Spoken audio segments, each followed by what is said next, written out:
लो जी राणी गोली नूं घल्लिया, गोली जाके साधन आ गया ते उन्हें दसी पानी पियाया तो उन्हें आख्या कर्मा वालिया हुण दस क्यों तेरे मगर बाल पाई। आखन लगा जी मेरा यार है बादशाह ते दिली यार ते मेरा एक कारोबार है उस मुल्क को जहाज समान दा लद्या इत्थे वेचिया। हुण मैं जहाज समान दा भर लिया, खरीद लिया, जाना तां है वो अपने यार लिए तोहफा लै ते मैनू लोग इट्टां रोड़ा मारदे ने, है मैं सदागर हां ते मैनू लोकां पागल कर छड़े। उन्हें आख्या दस की आन। उन्हें कहा जी मेरे यार ने आख्या भी तली जिन्ना लम्मा तली जिन्ना चौड़ा ते 5 रुपये कीमत।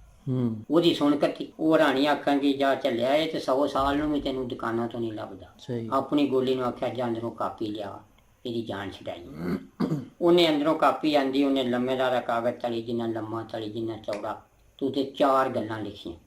ਉਸ ਰਾਣੀ ਉਹਨੇ ਕਿਹਾ ਜਨਾਨੀ ਉਹ ਜਿਹੜੀ ਆਪਣੇ ਕੋਲ ਤੇ ਦੌਲਤ ਉਹ ਜਿਹੜੀ ਆਪਣੇ ਕੋਲ ਤੇ ਭੈਣ ਹੱਥ ਦੀ ਤੇ ਯਾਰੀ ਮਰਨ, 4 ਗੱਲਾਂ ਲਿਖ ਕੇ ਤੇ ਆਖਿਆ ਲਿਆ 5 ਰੁਪਏ।